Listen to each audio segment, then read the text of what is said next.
नमस्कार। कभी ये सोचा है कि हम कैसे पता लगाते हैं कि कोई देश असल में कितना कमा रहा है?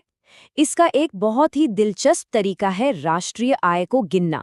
और आज हम इसी की एक खास विधि, आय विधि को समझने वाले हैं।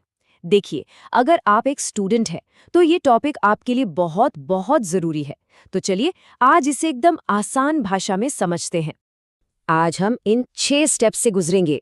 सबसे पहले जानेंगे कि आय विधि का आइडिया क्या है, फिर देखेंगे कि आय बनती किन चीज़ों से है, उसके बाद हम असली कैलकुलेशन में उतरेंगे, कुछ आम गलतियों से बचना सीखेंगे और आखिर में समझेंगे कि ये सब जानना इतना ज़रूरी क्यों है।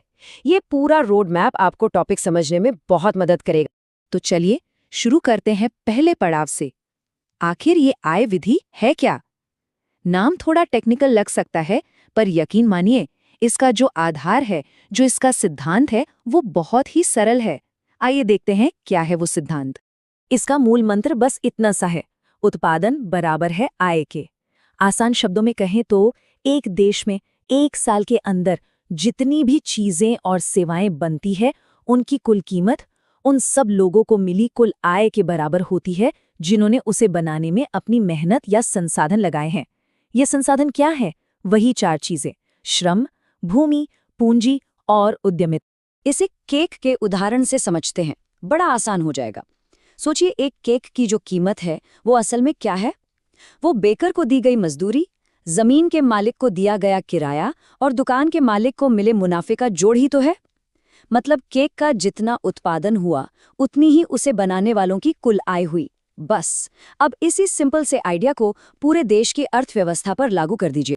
तो अब जब हम ये उत्पादन बराबर आय का सुनहरा नियम समझ गए हैं, तो अगला सवाल ये उठता है कि भाई, इस कुल आय में आखिर आता क्या क्या है? इसे समझने के लिए अर्थशास्त्री आय को 3 बड़ी कैटेगरीज में बांटते हैं। ये वो 3 स्तंभ हैं जिन पर राष्ट्रीय आय की पूरी इमारत टिकी है। पहला, कर्मचारियों का पारिश्रमिक, मतलब जो लोग नौकरी करते हैं, उनकी कमाई। दूसरा, प्रचालन अधिशेष, यानी प्रॉपर्टी और बिजनेस से होने वाली इनकम।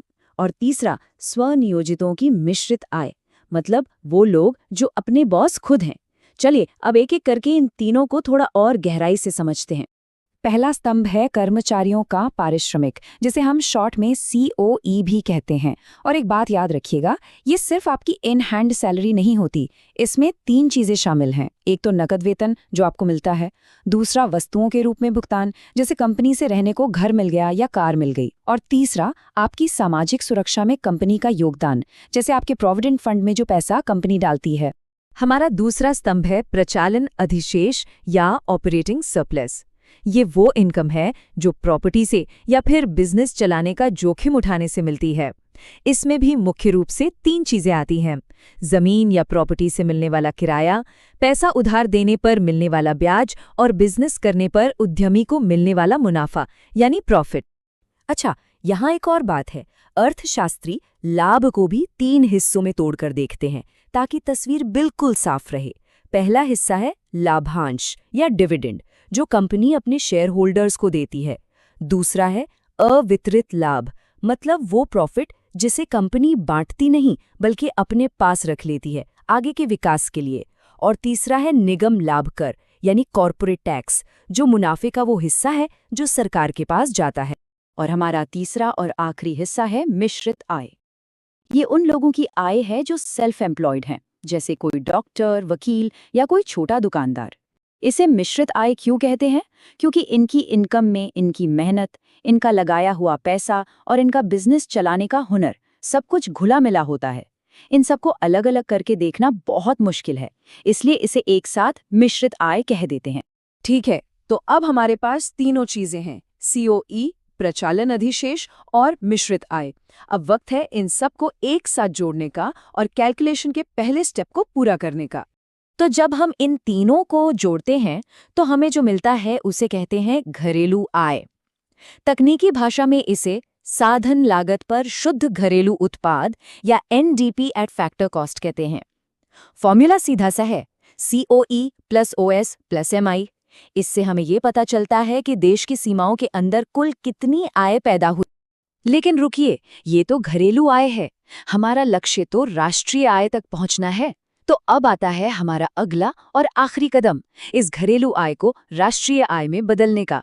देखते हैं कि ये छोटा सा लेकिन बहुत जरूरी कदम क्या है। राष्ट्रीय आय या एनएनपी एट फैक्टर कॉस्ट निकालने के लिए हम घरेलू आय में बस एक चीज और जोड़ते हैं, और वो है विदेशों से मिली शुद्ध साधन आय, जिसे शॉर्ट में एनएफआईए कहते हैं। अब ये क्या है? यूं समझिए, ये हमारे देश के लोगों ने विदेशों में जो कमाया और विदेशियों ने हमारे देश में जो कमाया उसका अंतर है। अगर हमारे लोगों ने बाहर ज्यादा कमाया है तो एनएफआईए पॉजिटिव होगा और हमारी राष्ट्रीय आय बढ़ जाएगी।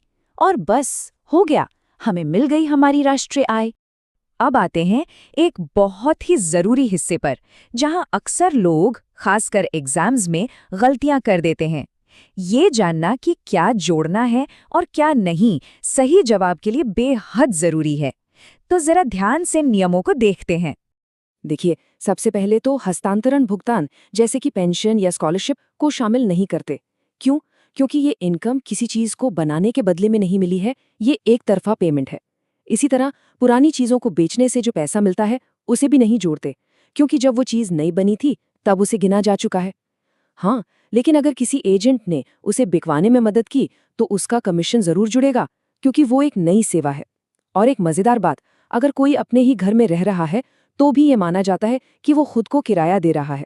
इस अंदाजे वाले किराए को भी राष्ट्रीय आय में जोड़ा जाता है। तो हमने कैलकुलेशंस तो सीख लिया, पर क्या ये सिर्फ कुछ नंबरों का खेल है? बिल्कुल नहीं। सवाल ये है कि ये तरीका इतना जरूरी क्यों है, और इसका जवाब हमें अर्थशास्त्र के बिल्कुल दिल में ले जाता है। तो इसका सबसे बड़ा फायदा ये है कि ये हमें एक तरह की एक्सरे विजन देती है। ये हमें ये बताती है कि देश की कुल कमाई का केक समाज के अलग अलग हिस्सों में कैसे बट रहा है। कितना हिस्सा मजदूरों को जा रहा है, कितना प्रॉपर्टी मालिकों को और कितना बिजनेस मालिकों को। इससे देश में आर्थिक असमानता की एक साफ तस्वीर उभर कर सामने आती। और इसी विचार के साथ हम आज की बात खत्म करते हैं और आपके लिए एक सवाल छोड़ जाते हैं। जरा सोचिए, अगर किसी देश को पता चले कि आय का ज्यादातर हिस्सा कुछ ही लोगों के पास जा रहा है, तो वो देश अपनी नीतियों को और बेहतर और सबके लिए फायदेमंद बनाने के लिए क्या कदम उठा सकता है? इस पर जरूर सोचिएगा।